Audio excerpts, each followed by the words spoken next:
Assalamualaikum warahmatullahi wabarakatuh. Perkenalkan, nama saya Alfian Ali Mustafa dari kelas 9A nomor absen 4. Saya ingin mempresentasikan materi tentang makanan dari bahan pangan hasil samping. Tujuan pembelajaran: memahami tentang tahapan pengolahan, memahami tentang tahapan penyajian produk olahan, memahami tentang pengemasan produk, dan dapat membuat rancangan pengolahan produk dari hasil samping. Pengertian: bahan baku berupa daging hasil perikanan dan peternakan merupakan bahan pangan utama manusia.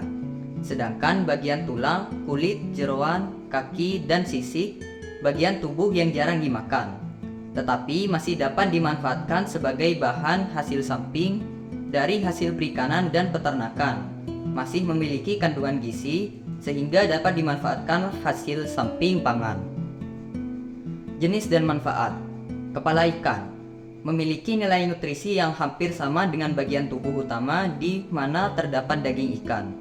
Kulit mempunyai banyak fungsi, antara lain sebagai alat perasa, pelindung jaringan di bawahnya, memberi bentuk, mengatur suhu tubuh, dan tempat sintesis vitamin D.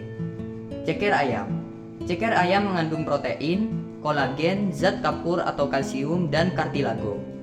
Tulang ikan mengandung kalsium, fosfor, dan vitamin D.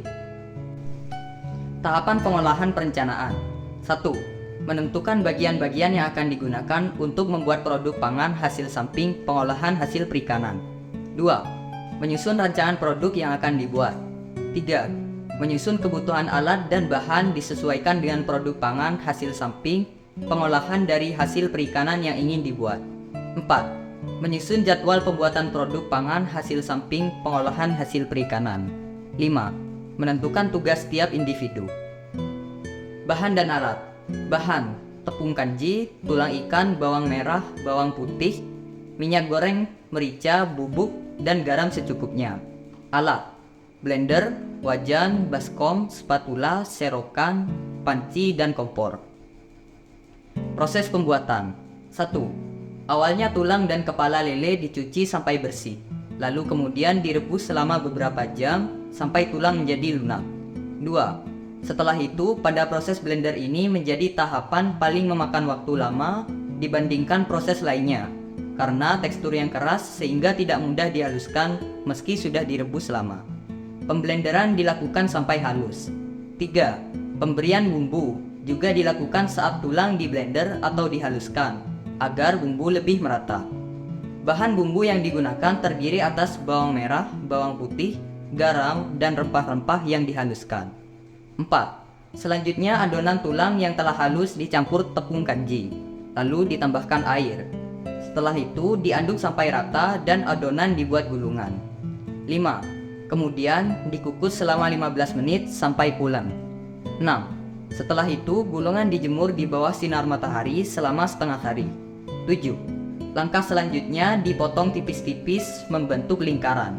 Kemudian kerupuk kembali dijemur selama 1 hari penuh sampai kering. 8. Dilakukan penggorengan, kerupuk kemudian dikemas dalam plastik. Pengemasan berbagai produk pangan dapat digunakan plastik atau mika.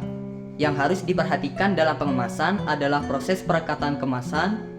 Produk ini harus direkat tanpa celah sedikit pun untuk mencegah masuknya kotoran dan debu serta udara yang dapat mengakibatkan produk menjadi rusak. Kesimpulan: pengolahan makanan hasil samping dari bahan baku perikanan dan peternakan memerlukan beberapa kali uji coba. Kita harus teliti, tekun, dan sabar hingga menemukan produk pangan sampingan yang mengandung nilai gizi dan memiliki nilai ekonomis yang tinggi. Terima kasih atas perhatian dan kerjasamanya. Wassalamualaikum warahmatullahi wabarakatuh.